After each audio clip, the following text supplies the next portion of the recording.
And if there's any connections that you've made already, now's the time to like kind of get that information, that LinkedIn, in case you don't see them after our small panel. Here you go. He's doing it. I think I got you.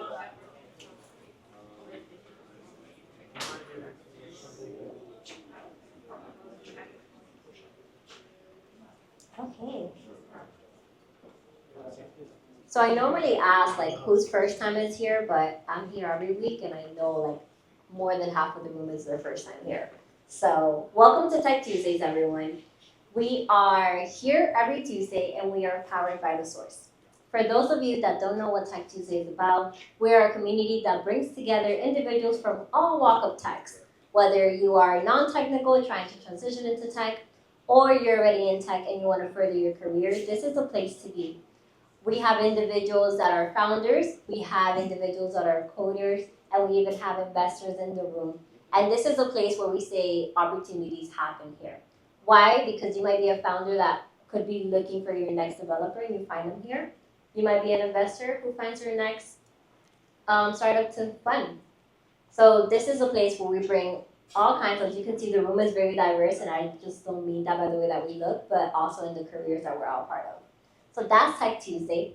And today we decided to do something different. We decided to really talk about jobs specifically in tech, because that is a topic that seems to go around a lot, and we wanted to do our best in aiding that. So we have a couple of recruiters that are going to talk about what they do, how they see Miami's job tech market. And I know some of you brought resumes. Don't worry, we will collect them, and we will also have them in our hand and input them into our database, which I will explain further.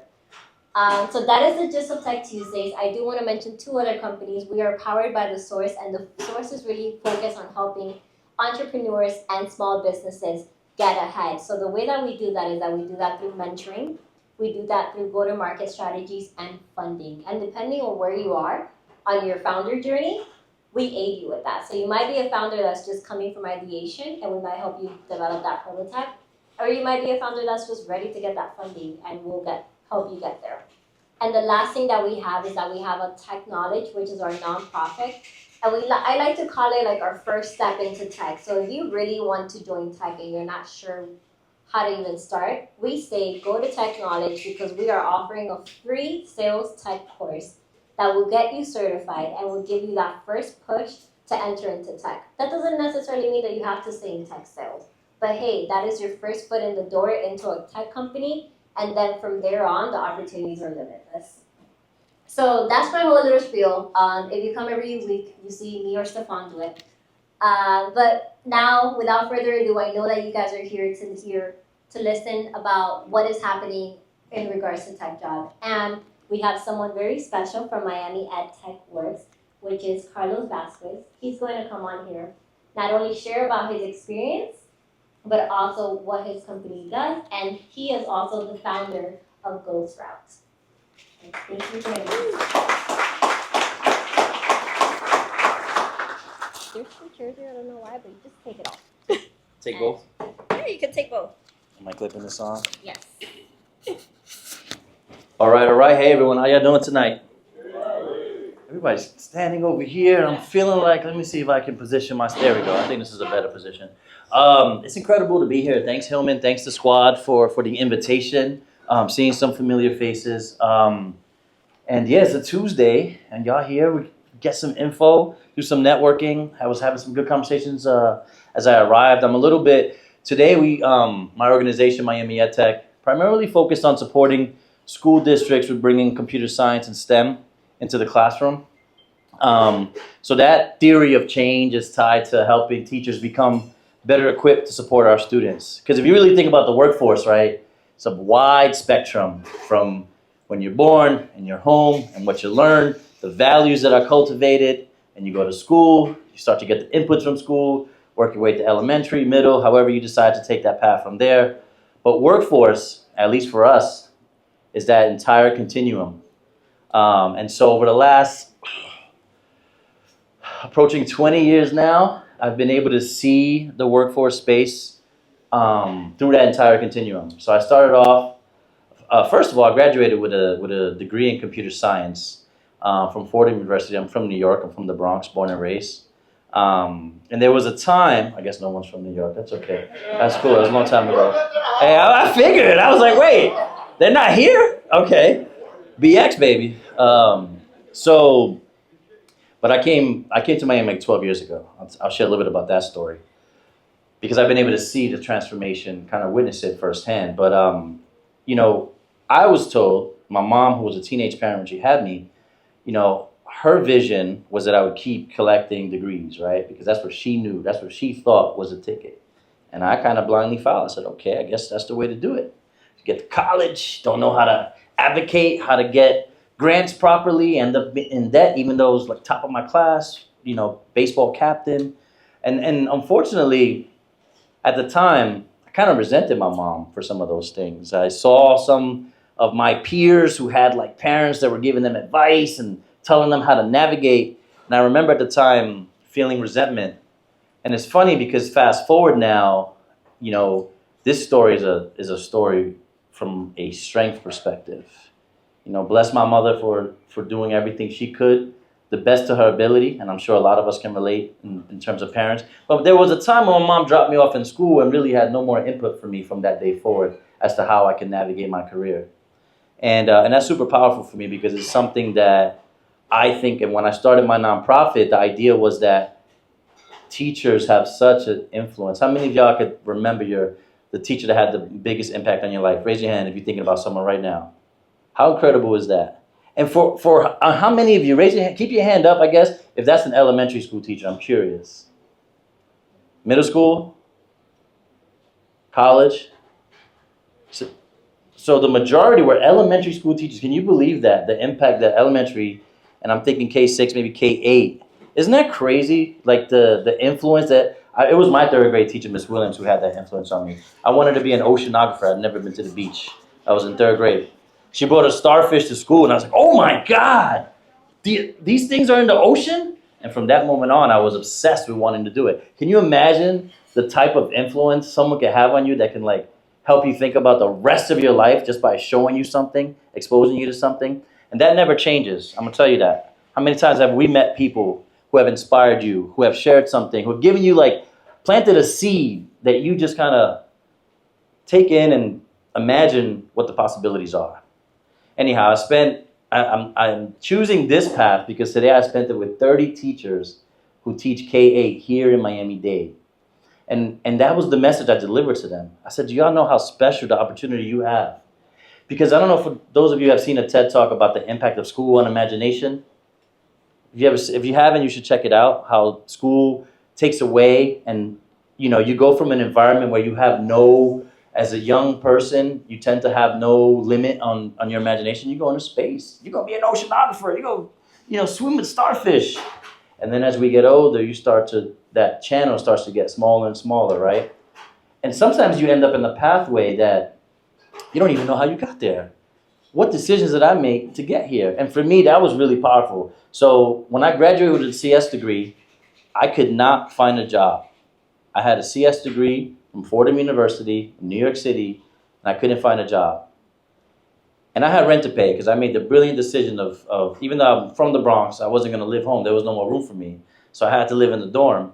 And my senior year, one thing I learned, and it's happened a lot, like my friends and colleagues, is that you want to grow up too fast. Being the oldest, I wanted to grow up. I wanted to get a job. I wanted to provide for my mother. And when I got to the place 5 years later, when I had the money, I saved enough money to buy my mother a house, take her out to projects. My mom looked at me and said, I don't want to go anywhere. I said, what? You waited all this time to tell me that? Here I am. I did it, Mom. And it wasn't even a computer science job. I actually ended up working at a sheet metal company. Again, it was my first interview out of college with a CS degree. And I went to work at a sheet metal company. And man, the manager was a smart guy. You know why he was smart? Because he had a role in mind that he wanted me to do. He put a job, it was called sales coordinator. But he saw my shiny CS degree. He said, by the way, do you think you could fix the website too? Young, eager, yes, I'll do it. Oh, well, and I was wondering, we got all these contacts. Can you put them in a database? Database, I'll learn that. Yeah, let's do it. And so my role, it would know, like most of it was sales coordinator. I ended up taking on a lot of different things. And I started to get good at like different things in tech. Because I'm gonna tell you guys something. In tech, you either work in a technical role, heavily technical role, or non-technical role, non-heavily technical role. You have to figure out where you fit in that landscape. So people fall into the mile wide, inch deep syndrome. Mile wide, inch deep syndrome, where you kind of know about a lot of things, but you have no depth to something. And for those of you navigating that path, I strongly encourage you to go deeper into something. Sure, if it's AI, great, go into AI. But AI is a very wide umbrella. So make sure you pick something that's not just talking about, prompt engineering. Take a few steps back. So I got that job, and I did that for 5 years, and I saved money. I worked in sales. I was aging fast in New York City. I was in sales and running around the city, and I remember coming back on the train, become a teacher. I was like, So I talked to my mom, and I was like, you sure you don't want this house? I'm literally She said, no, use it for yourself. And so I actually used the money I had saved, and I paid off my debt, and I became a school teacher, a 5th grade teacher. And, that was the beginning of when I started to do things really for myself. That was it right there. But I wasn't really living for myself, and I didn't even know it until that accomplishment and that time when my mom was like, no, there's a house in Mount Vernon. I don't know if anyone's from New York. We made it, Mom. I want to take you to Mount Vernon from the South Bronx. And she said no, she was afraid. If this was a book and there was a piece on the bottom, it would say that 20 years later, my mom saved enough and bought her own house in Throggs Neck. She started a daycare, saved money, and all that money she saved, she reformed the way she looked and treated money and saved money and bought her own house. Actually now has 2 homes. So yeah, it's crazy. It's my hero. And she became an entrepreneur. She was great with kids. She found the path. She got her license. She started a daycare at her home, expanded outside the home, and the rest is history. Now she's here visiting, of course. And she's like, can I get that house again? I said, nah, chill. But anyhow, so when I moved to Miami-Dade, so I did the 5th grade thing. I worked at a nonprofit called Year Up. It's a national nonprofit, one of the biggest nonprofits in the U.S., focused on workforce. I can't tell you guys how many amazing stories I have. Like literally the last 15 years, I've seen people, 19 to 24 to 25, 26, and even teaching at Miami-Dade, some of the career changers go from, getting the right job on the right pathway to now impacting generations, literally generations. And I think of one young woman who I knew in San Francisco right before I moved here. She had a daughter who was about 4 years old. She was, I don't want to say her name, but A was about 24 maybe, and that was at the cusp, the last age you could get into the Year Up program at the time. So she was, it was like her last shot of getting into this program. She ended up getting a job at Wells Fargo. She was a high school grad. She dropped out of college, and many people, and she had been rejected a couple times because they saw. Being a single mom, they saw that as a kind of a deficit for her. And I'll never forget the 2 main things that happened from that experience that really changed the game for me and how I viewed things. First, after she graduated, she interned at Wells Fargo. She worked in quality assurance, was a new career track at the time. Got the job. After the internship, she got the job. 2 things happened. First, Europe changed the rule about what it means to look at a woman with a child, single mom, as a deficit and as a strength. And they changed the perspective and added it as a +1 point instead of a -1 point. There's nothing like a mom fighting for her kid, I'll tell you that. And so that was something that was really powerful for me because we all have challenges. We all have things that on the outside folks might see as hindrances or barriers. But it's what motivates you. It's what gets you out of bed. It's what keeps you ticking. And I want you to remind you of that because in your search, for those of you who are searching, right, you have your reasons, you have your goals, and there's going to be times when it's going to feel rough. And you know what? Miami-Dade is tough. It's a small, medium business ecosystem. It's not like major cities that have big employers that bring in hundreds of folks every year into these entry-level jobs. this is a very competitive place to find a job.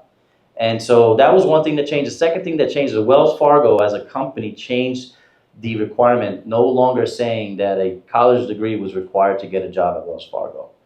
And that happened as well.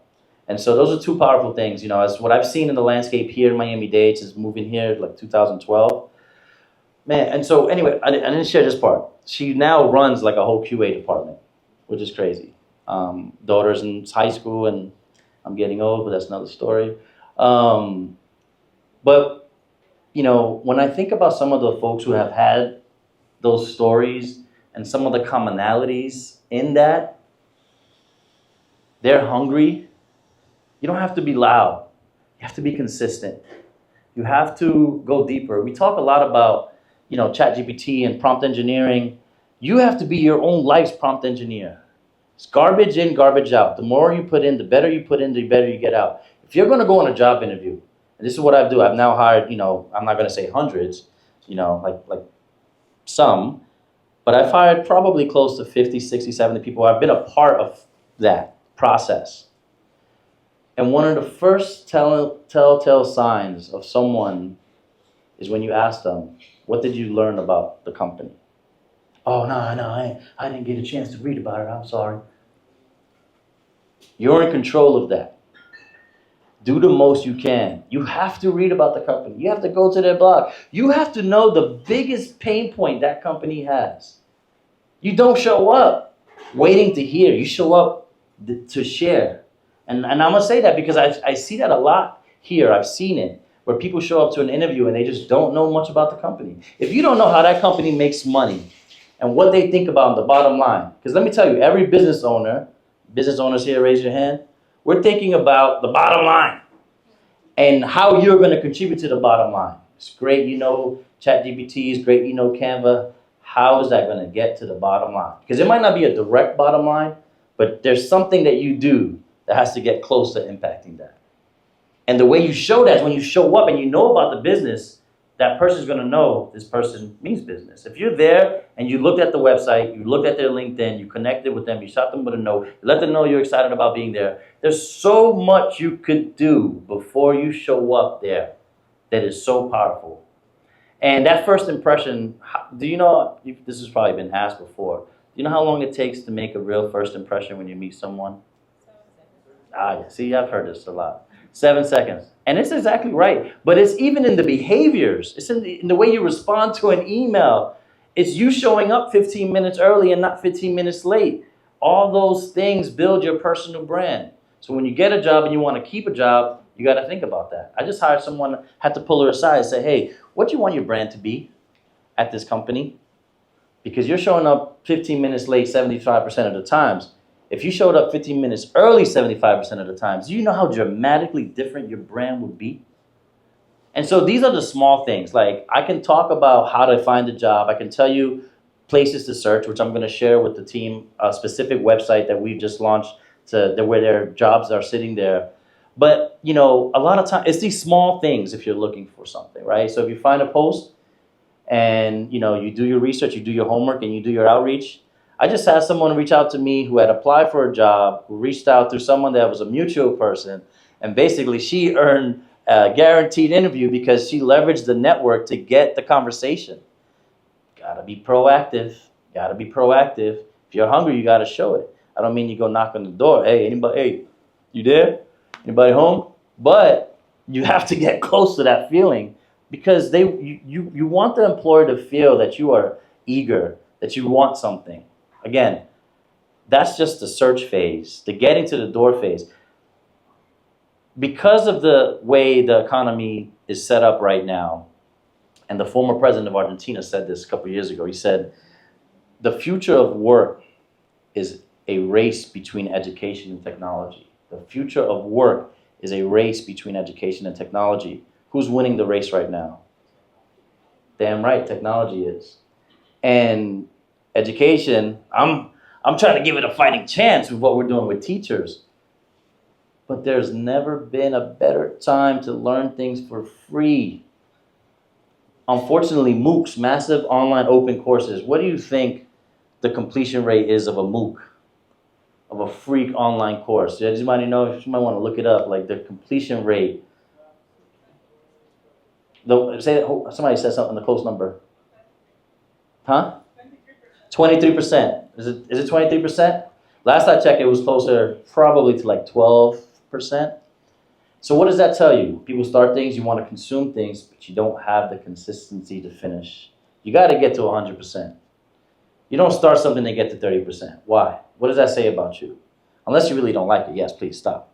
But if it's something you're really serious about, you got to get to 100%. You need to become a 100% person.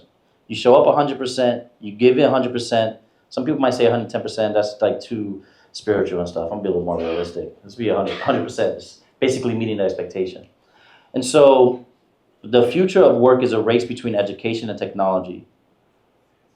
There's many ways to look at that, but the way I look at it is a company that can benefit from advancing companies want to benefit from all the advances in technology. They don't want to feel the deficit. They don't want to get left behind. So if a company is determined to take advantage of the technology, what does that mean for you wanting to help the company? That means you also have to remind yourself that it's a race. And it's not even a race where it's like, you don't have access to the material, the content. You do. You have to study it. And so you should have a very clear definition of what it is you want to do. And I know the Oscar music is coming on. No, it's not necessarily coming on. Whoa, the voice of God. But I do want to make sure that Questions? we have enough time for questions. I really want to get down to the gist of like MiamiEdTech. Yeah. So if you can just like tell the crowd, what it is that the company does. Yeah, so I have two kids. I have a 7-year-old and a 3-year-old. I'm like a serial entrepreneur, so I've had different ventures. Over the last 10 years, leading a nonprofit, starting a nonprofit, we've had great support. We've gotten grants from Microsoft, from Google, from various ventures to support the work. And as a CEO running the nonprofit, I was really happy doing that. Allow flexibility with my schedule. That's what I wanted, to be with my kids, take my kids to school every day. I'm a baseball coach who just won a championship at AU. And that's the lifestyle I wanted. Now, in the last year and a half, I've been feeling more venturous. But I only wanted to start a venture that I thought had a social impact and also had the ability to make money, bottom line. And so over the last year and a half, I started a company called Go Sprout. And it's a software platform. Someone said something a little while ago in conversation and said, people don't know how to train. When we think about employers are so impatient. Employers have become so impatient. They want you to get in from day one, knowing everything you have to do. And if you don't, that's why they spend so much time sometimes thinking that the solution is hiring from Ivy League. And so we built a platform to support apprenticeship programs, managing apprenticeship and internship programs. A lot of times those programs, how many of you have done an internship program? Raise your hand. Keep your hand up if that internship program was structured and you felt like it was a clear definition of what you needed to do. You did Price Waterhouse. That's not fair. But majority are not. And so we built a software platform. It's almost like an apprenticeship CRM that helps hold companies accountable as they support the development of the competencies of the person. And again, I've been motivated because of the skills gap, the widening skills gap, and the fact that there's trillions of dollars set aside from the federal government to give to employers. So basically, this new venture has been extremely humbling. So to make sure I'm understanding right, Yep. for the crowd as well, do the companies bring the recruiters themselves, or are you also able to bring in or suggest, not recruiters, employers? So one of the biggest mistakes I've seen founders make is try to have this double-sided marketplace. Early on, it's really hard to do a double-sided marketplace. You want to get the employers, and I'm going to find you the people too. So we've been focused only on supporting the employers who have existing pipeline. We have a very lightweight GoSprout.app if you want to see it. We have a lightweight offering for people who are searching for one. We hope we have about 3,000 prospects, we call them, looking. But we're more focused on an employer with an established program so we can improve it and help them scale it. Okay, and in your experience, what have you seen these employers want so much as a skill from, Yeah, so and you want me to talk less about the soft skills and kind of people skills and things, more technical skills? Just overall, like technical, but I also think it's soft skills. And you are focused Yeah. on bridging that gap, right? Yeah. So more or less, what does that process look like? And I think, do want to open it up for the room because you guys, I'm sure you guys have your own questions as well. Yeah, so the first part of it, the first phase is alignment. So if an employer has a need and they've identified the need and they identify the stage, let's say it's like junior, early stage, if you're looking to do a career transition, you want to make sure that you have alignment somewhere, and you have to make sure your resume speaks to that alignment. And so there's a lot of different templates you can do that even if you don't have X number of years in a particular place, you can start with a summary of qualifications or so that's phase one, is having good alignment. Can't tell you how many people get eliminated in that first phase. You have a typo in your resume. The resume doesn't look good. That is literally your first impression. Once you get beyond that, it boils down to, okay, what skills? So most employers, if you're a mid-sized business and you have your business development, you have your web developers, you have marketing, you have to see where you fit. And as you grow, as an employer grows, they're more likely to try to get kind of like open up some of those roles. Like you'll have customer success, or you have junior marketer who can shadow someone. So I think you just have to be realistic with yourself and your skills and what you bring as phase one. Okay, fair enough. Anyone from the crowd want to ask a question before we turn it over to our next speaker? I have a question. Okay, awesome. So during the interview process, if I may ask, did you say if you're already an entrepreneur, would there be some certain things not to say during that process as an entrepreneur? As an entrepreneur who might be looking for like a full-time gig, you mean? No, all right. Sorry. So I do photography, videography. That's what I do full time, but I want to transition into tech, right? So I'm in a course already for sales development representative. But the question that I do have: are there red flags if I may say certain things during the interview process? That's a great question.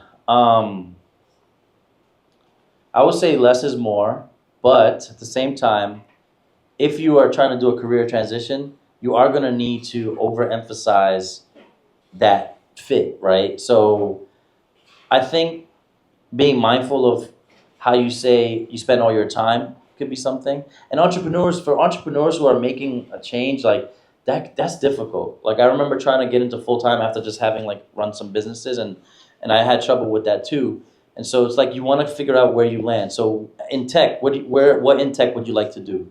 Right now, I'm focusing on SDR. That's the course that I'm in right now, Sales Development Representative.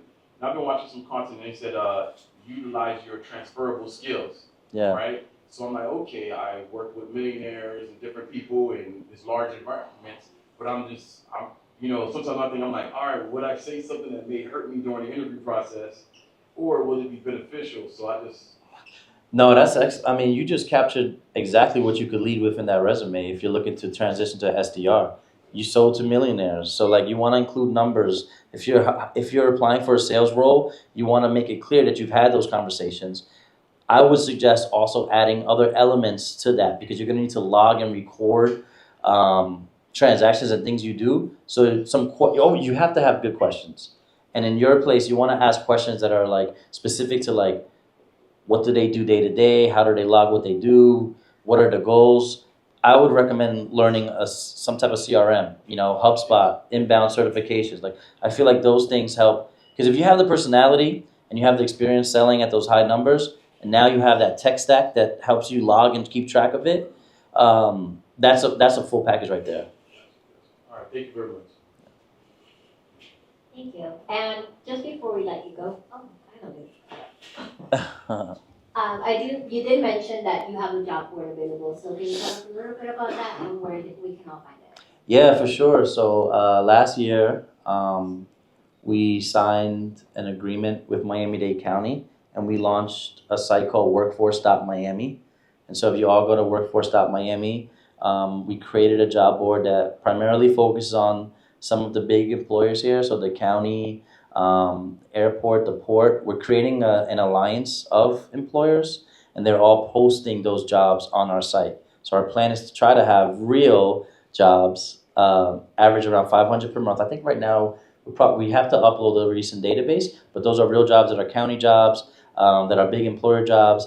And we plan to also incorporate apprenticeship in there. So poke around on the site, let me know if it, is fully working. We haven't launched it in terms of having like a press release and everything, but it is live and ready to go. So it's workforce.miami. Actually, that's a great question. It's not focused only on tech. It's actually opened up so many of these jobs that, a lot of jobs involve tech, right? Majority. If you think about the trades, which I feel are such under-tapped, underutilized, this generation, they're calling it a tool belt generation. They're recognizing that HVAC mechanics are working with EVs. There's no oil on your pants anymore. There's batteries and you're programming them. And same with HVAC and some plumbing, like they're showing up with an iPad and cameras trying to trace these systems, right? And they're high paying. You can get to six figures in that world, HVAC and trades, relatively quickly. So we're trying to post those jobs as well. Okay, well, thank you very much for giving us your time. Thank you. And sharing your resources. I do want to welcome someone else to the stage. Yes. Thank you, guys. So once again, everybody give a hand for Carlos. As I mentioned, my name is Corian Delane, Head of Community with The Source. My role is to create environments where we're connecting individuals between tech and the community. And show of hands, how many people in this room are from the city of Miami, or grown up in South Florida? All right. That is impressive. All How right. many have moved to Miami within the last 2 to 3 years? So the reason why I asked that question is because we're here to shift in the environment to where, for the longest, we haven't been involved in the tech space. Tech has just been here for the last 5 years. And I'm not sure if you've seen the infographic that we had up there, but just within the past 5 years, the low income level has been from 47,000 to 64,000. This is something that we're looking to transition our community to being able to, live a better life, being able to engage with higher end career opportunities. Corian, we can't hear you back here. Louder for the people in the back? Yeah. All right, my apologies. But yes, we're here to create an ecosystem where everyone can get involved within the tech space. So whether you're a founder, entrepreneur, or just tech curious, The Source is creating an environment for that, and that's why we're here with Tech Tuesday to establish that. To continue that narrative, we've been able to put together an awesome assortment of partners, and one of them are actually here with us today. I'm pleased to introduce an individual who I've worked with personally over the past couple of years to continue that notion of creating that environment, not just within the job space, but especially in the tech space, with the Miami Dade Beacon Council. So it's my pleasure to introduce Mr. Julio Piti, Vice President of Engagement with the Miami Dade Beacon Council. Thank you, sir. Mike. We got it. All right, mic check. Hello. 1, 2, 2. Okay. Hot mic. All right. Show of hands again, Miami. Hands. Oh, okay. All right. Well, good evening, everybody. Julio Piti, Vice President of Engagement for your Miami Dade Beacon Council. Show of hands if you know what the Beacon Council is and who we are, what we do. Show of hands. 1. I like that. Gives me good runway to talk. So, Julio, Yes, sir. As we mentioned, Miami Dade Beacon Council. What is that? So the Beacon Council really was founded over 30 some odd years ago, really with the auspices of telling the story of Miami from a business perspective. We know that everybody knows what the beach and South Beach and all the wonderful stuff that people come here for, right? Show of hands. Y'all, that's the first thing that got you here, right? The other side of it is we know from the enormous business capacity that gets done here day to day, and that story has not been told in the way that we think it should be. So 30 some odd years ago, believe it or not, both agencies were created at the same time. We actually came out of the Greater Miami Chamber of Commerce as a committee. So they formed an economic development committee, and they formed a committee that talks about travel and trade and tourism, because way back then there was no structure on that. So the economic development folks went along and said, okay, there has to be a structure on how to tell the tale on how to do business here, as opposed to saying, hey, that's my cousin, he's my attorney. Hey, that's my dude, he's the accountant. They needed to have a very structured approach to do that. So through different legislations and leaders in the private sector, they created this independent public-private partnership. A lot of stuff to say, but public-private partnership where a portion of the funding that comes in from tax occupational dollars goes into promoting Miami as a business destination. So if you know how we get travel and tourism people here, talk about the environment, the assets, the beach, right? And the cultural aspect of why anybody would want to come spend time here versus Las Vegas, Paris, New York. We do the exact same thing with the exact same tactics, but don't talk about travel trade. That's exactly who we are, what we do. Excellent, excellent. So, just a little backstory. I know, we kind of gave us a little backdrop on the Beacon Council itself, but a little bit more about your role and how you engage the community as, it's a part of your role. So Sure. kind of like, give us a little spiel. So a little bit about who we are and how we got here to Beacon Council. So I am born and raised in the 305, all right? But engaged with a lot of my friends from the Northeast. So when I would talk about Miami, people say, well, you from New York? No, I'm from the bottom. I'm from down south, Miami. So I got into this role when I was working with, and as a matter of fact, shout out to Chris, give a show of hands, because that's really the prototype of the kind of person that comes to the market and dives in 10 toes in. We're really trying to make sure that that's the kind of enthusiasm that we get to you and make sure it takes you along your journey. I get into this work through education. I actually used to run and help an national organization called Junior Achievement. Anybody involved in Junior Achievement in high school? Economic education, anybody? Okay, just us nerds. Got it, 1, 2, 3. All right, so that company actually helps deliver economic development information to students in high school in a real life format. It would actually bring in outside volunteers, business bankers and folks to talk about what the kids are reading in the books and have them relate to what's in the book to what's in real life. So I was the VP of engagement for them and helped raise money and get them in the schools. And the gentleman that ran the economic development organization, the Beacon Council at the time, said, hey, if you can explain to kids what it is, why economic development and why economics is important, you could probably make that same appeal to the business people and get them to help us. And so that's how I got in this role. 20 some odd years later, I'm in and out of the industry, back and forth. I spent some time in the labor force agency, your federal agency called Career Source. I was the business liaison for them. So spent a lot of time on the other side of the aisle trying to get folks hired and trying to get companies to utilize federal programs to help them hire and reduce their costs. So I feel your pain in regards to trying to find work, and I'm very enthusiastic and optimistic of the information we're going to share here in regards to what the tech scene looks like. So All right. hopefully that. Yeah, I think that gives the crowd a good backdrop. And with that, kind of give us an understanding of the job market with a lot of business coming to Miami, because one of the main concerns that I know a lot of us locals have is we have these major corporations coming into Miami and they're bringing in a lot of talent from the outside. So that's why I asked the question, how many people in this room are from Miami? Because a lot of times we're kind of X'd out of those career opportunities because they come in, they bring their own people, they bring their own training. It's kind of like they're displacing by replacing in a sense. And I understand that the Beacon Council, one of their roles is, we're attracting these large organizations to come to Miami, but kind of like, where's the marriage between we're bringing these businesses, but how do we connect those jobs to the residents that are here in Miami? I think that's one of the main questions we want to get some answers. All right, so great question, and some little bit of stats because I'm the econ guy and the data guy. So 80% of your local economy comes from local businesses. We're not gonna bring ourselves out of any economic situation with bringing folks from the outside. That's just not statistically not gonna happen. So the growth is gonna happen from local businesses and companies that are already here, right?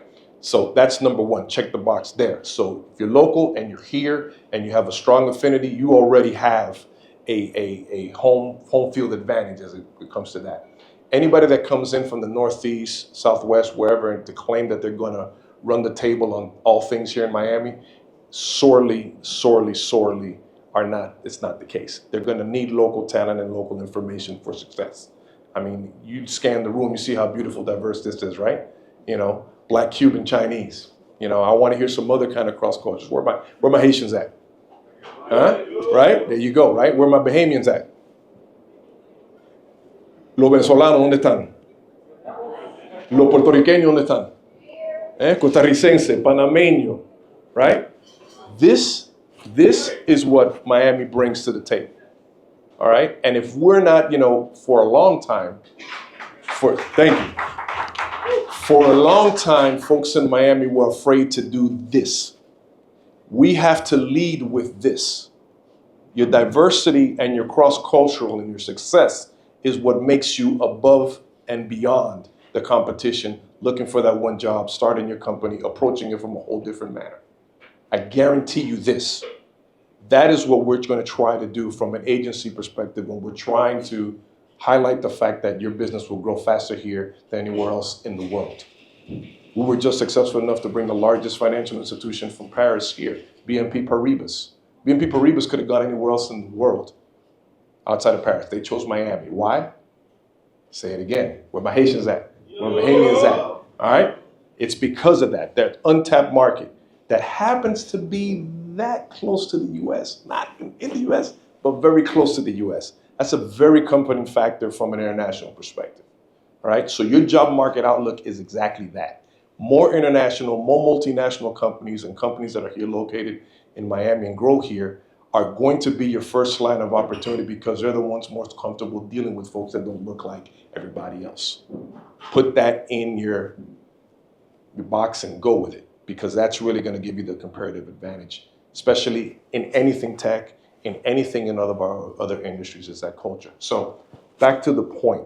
Beacon Council right now went through a real redesign. We brought on the second African-American leader in Rod Miller, who runs our company now, nationally known economic development guy. Check him out, Roderick Miller, outstanding individual. He's got a bunch of books written out. I mean, he's top notch. We were able to land him from Puerto Rico, and this is a brother that's, you know, speaks 3 languages, went to Tec de Monterrey. He's, you know, Harvard fellow, really top notch. The reason I say that is because he leads with diversity first. He could sit there and talk the talk and walk the walk with anybody on Wall Street, anybody in those markets, but he leads with diversity first. He could have gone anywhere in the country, quite frankly, and said, you know what, we're going to make a go of it here in Miami. So he wants us to make sure that we tell you guys that we want to be able to make an economic organization and an economic environment that's sustainable, inclusive, and competitive. Say that with me. Sustainable, inclusive, and competitive. That's what we're going to try to do for Miami-Dade and all of us working together. And that sustainable meaning that Miami has always been known to benefit from the ills of other places, right? Things go bad in Haiti, where do the Haitians go, right? Things go bad in Venezuela, where do people go?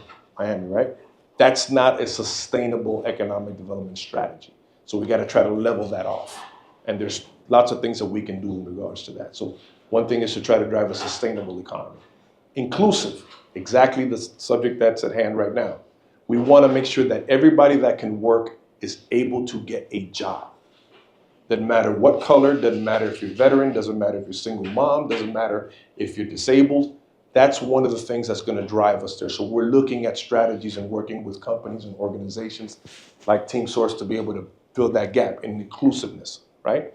And competitive means that, yeah, we got to compete. You know, the boss, Rod, likes to talk about that. He views this market as LeBron James coming out of high school. Miami, compared to all the other historic cities, is LeBron James, right? We all know what LeBron James did, right?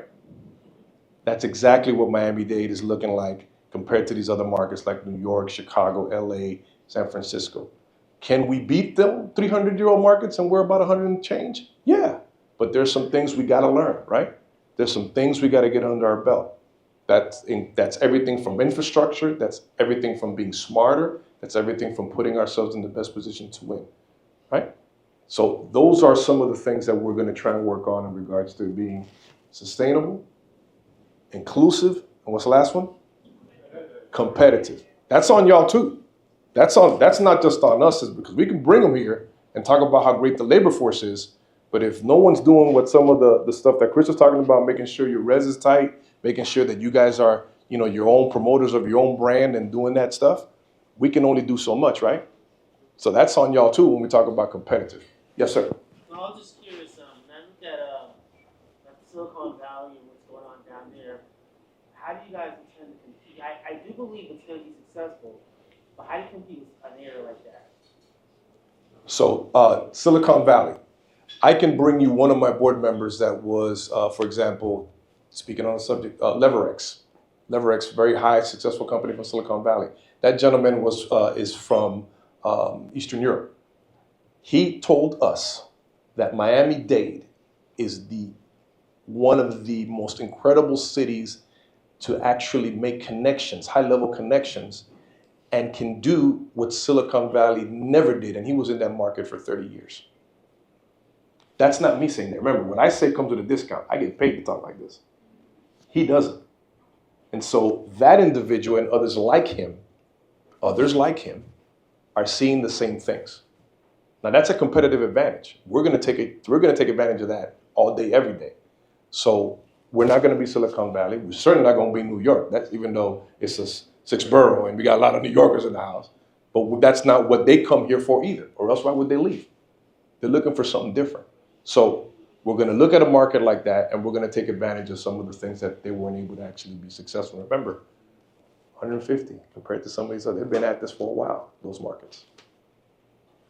Yeah, so great question. And before we open the floor to additional questions, I just have one more. Word to the wise. Is there any words of wisdom you can give to you guys in regards to individuals that are within the workspace, however they're looking to transition, and then knowing that we're having these influx of companies coming into South Florida, even if you want to be an entrepreneur, even if you want to open up a small business, like what would be like the first three things that come to mind that individuals need to be engaged in either the workforce or entrepreneurial space? It goes without saying, don't let ChatGPT be your only source, all right? You got to do your homework. There's a lot of things that are in this marketplace that are not going to come up on that space because we're so new, right? Talk about the time that we actually went to represent one of the most beautiful municipalities, city of Opelika. Most of those businesses in city of Opelika aren't on the internet. So you would never know that very successful businesses are being run out of there. So unless you went out there and knocked on doors and talked to people that know that market, you would never know that there's a super large boat manufacturer and boat repair person that's got 3 or 4 companies that need work there. Boat repair and manufacturing in Opelika. Let me say that again. Not only that, you've got one of the largest prefabricated home suppliers and builders in that city as well, who needs help, whether designing these homes or building these homes or supplying them or selling them globally. That individual will never appear up on the internet at the time that they're in right now. So do your homework, that's one. Number 2, take advantage of the resources that you have in front of you. Places like this, come out to this. Yeah, it's raining outside. 5 minutes, it'll be beautiful. Take the time to do that. Network, because we're in the people business. We're still in the people business. Yeah, we're in tech, but we're in the people business. If I don't sit there and write notes and talk about my UF guy, Chris from Kaseya, where's my Venezuelan entrepreneur, those kinds of people skills, and then you throw your Espanol into it or your Creole into it, nothing can stop. And then the last thing I'll leave is, man, be the CEO of your path. Be the CEO of your own path. Something that this morning, anybody watch NBC this morning? Why was the head of McDonald's trying to tell me it was a great idea that he's bringing back $5 value meals? That's the C-level suite coming on TV to tell you how great a $5 meal is coming. Why did he do that? Because he understands it. He don't come out and talk about that. There's no app that's going to tell you that. There's none of that's going to happen.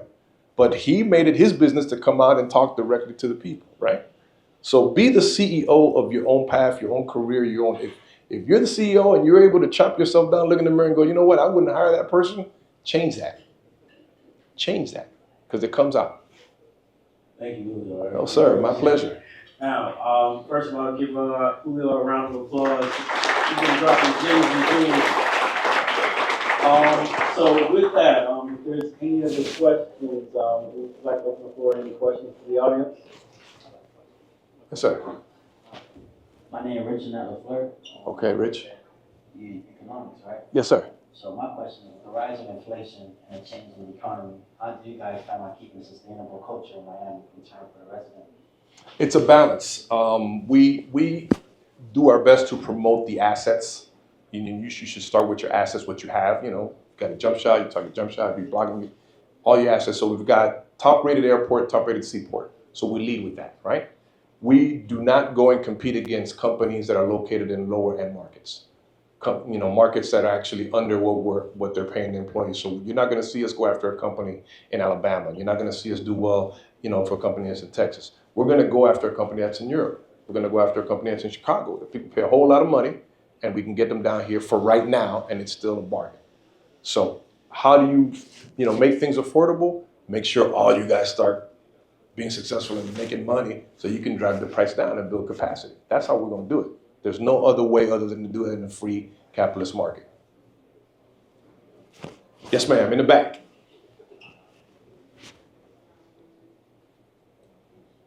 Hello, sorry. Hi, my name is Sharna. So thank you for giving some insight about the private and public partnerships that's bringing, these amazing companies in.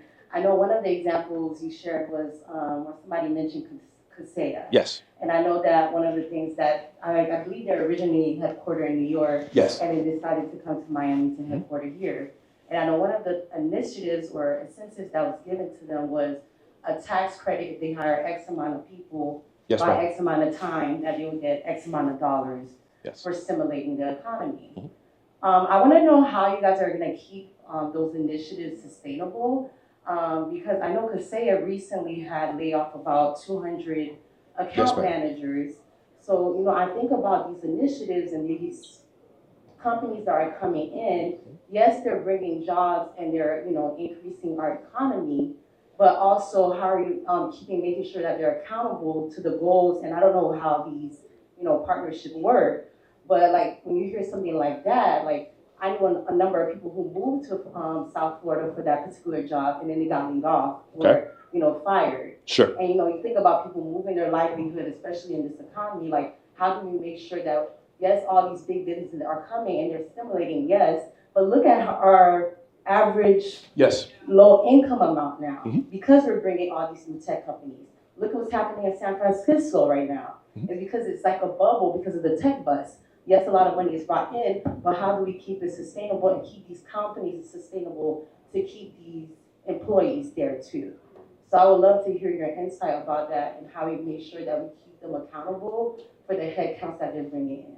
So great question. And first and foremost, let's just say that in our business, the incentive business and what we put in front of these companies to make decisions is not the motivating factor. The majority of our projects and things that we work on, we don't lead with incentives. As a matter of fact, the state of Florida has no big time incentives that make or break a company to come here. The state of Florida, let alone any other of the municipalities that we help humbly serve and help. The good thing for us historically in this whole inception of getting companies and keeping companies here, all the incentives that we offer and this is public information, some of the stuff I can't talk about, this is public information, is Targeted Job Incentive Fund. It's called a TJIF, Targeted Job Incentive Fund, meaning that they have to pay a certain wage and actually keep those jobs directly. Your Miami-Dade County does not front load incentives, meaning we don't give them out and then say a hope and a prayer. They have to meet these targets at the end of the year or they don't get the actual thing that they get. And it's actually spread out over time so that they're able to meet and grow the economy that way. So this was a business decision that they made. This is still a capital system. This is not something that we're moving away from, and we're very proud of that. But they don't get front-loaded incentive, meaning that they're not going to get paid for stuff that they don't do. And that's up to the folks, and we hold their feet to the fire and whatnot. That's not to say that other markets and other places that we compete against do that. There's other states that do that, front-load their incentives and give away land and do whatever it is and then leave the companies. We do a very good job of trying to make sure that the right company with the right incentives and the right things make or break here. So if you came here and you landed here and that ends up happening, the best thing I can tell you, and this is what I talk about, doing your homework. The majority of your entrepreneurs that are here in Miami are coming from the most hardest situations on the planet. Immigrants that came here because of war. Immigrants that came here and folks that came here because they held their family hostage. If you think your situation was tough, you got to talk about people that came here with no local knowledge, started their business, started something very rudimental, and ended up being billionaires. Okay, that's the market that you're in. So when you come with your story and you come with your situation to a listening ear or somebody that knows that, I would venture to say that if your integrity is there and your honesty and whatnot, you're going to be able to land in a better place than you thought. That's the market that you have here. I can tell you that for sure. All right, we have time for 2 more questions. Yes, sir. Thank you for dropping all this knowledge on all of us. It's much pleasure. Born and raised, my name is Win Fidel. I am paid. That's it. Do you guys have a strategy in place, since a lot of business and developers coming to Miami in the next 10 years to address the infrastructure, or even to start smart tech pilot programs to help the city and municipalities to address some of these issues that's happening? It'll rain like for 5 minutes and before you know it's flooded. So great question, and thank you. And yes, indeed, born and raised in the county of Dade. Let me say that again, all right? Born and raised in the county of Dade. Listen, that rain, if you look at it from a climate perspective and from an entrepreneur's perspective, that's gold.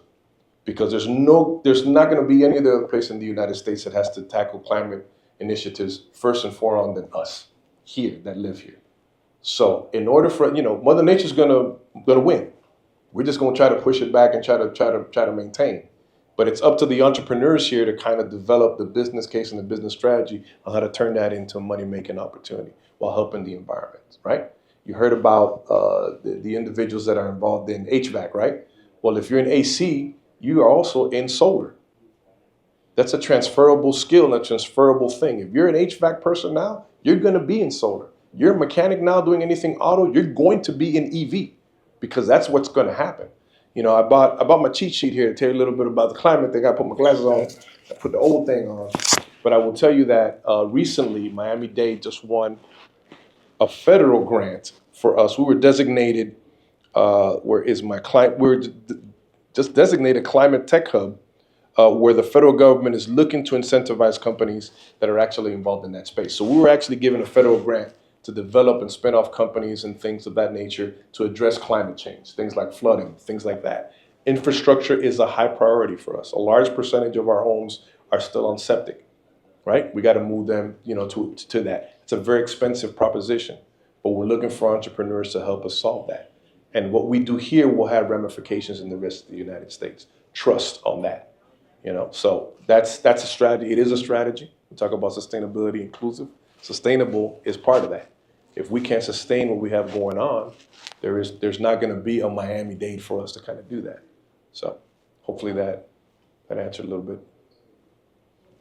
All right, we have space for 1 more question.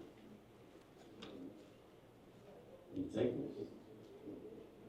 Wow. All right, well, Julio, this has been awesome. We really appreciate it. Everyone give Julio another round of applause. Thank you. Amen. I'll turn the mic back over to Anna.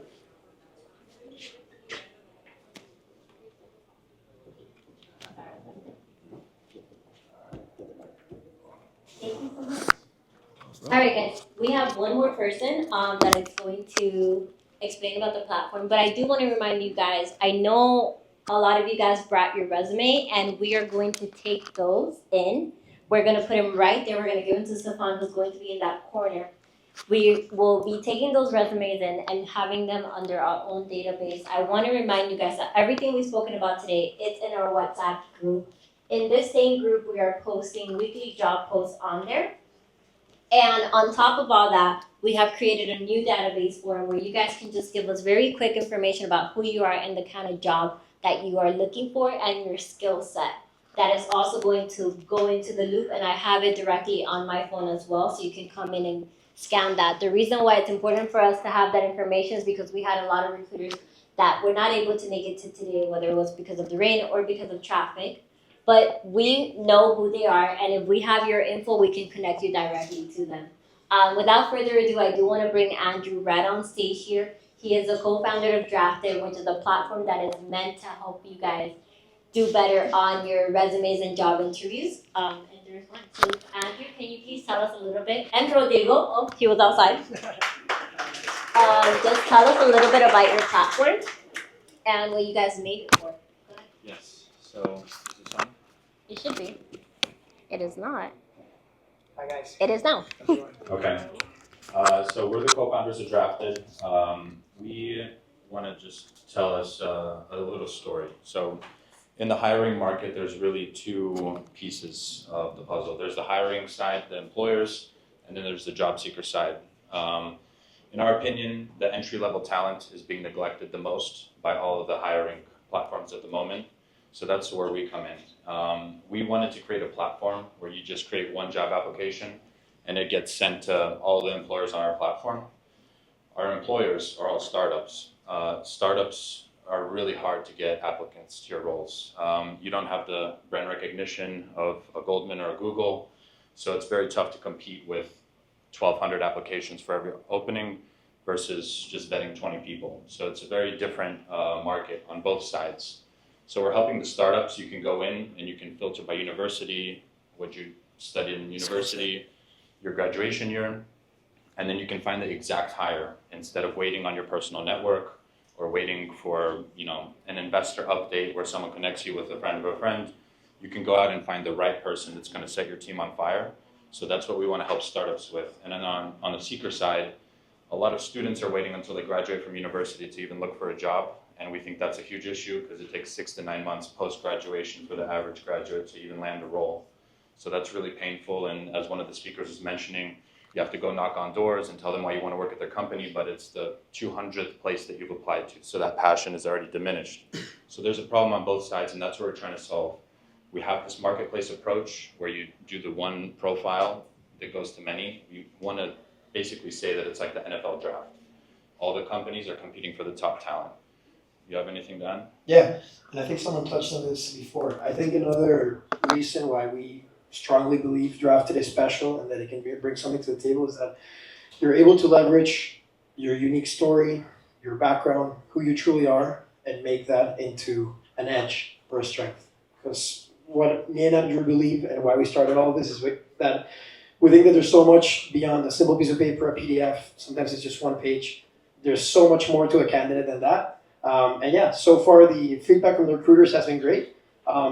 So we want to keep onboarding more and more candidates as much as we can. But yeah, it's cool that you can leverage your story and use that as an edge instead of just being defined by a piece of paper.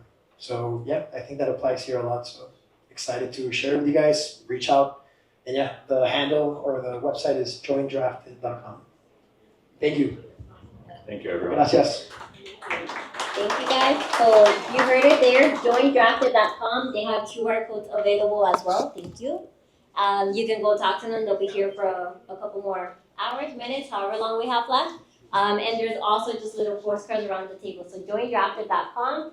Last but not least, guys, we are here every Tuesday. Next week, we're coming back with another event. Please make sure to leave your resumes right here on this corner. We got you guys with that. And join our WhatsApp where we will share all the information that you learned about today. Okay, thank you so much.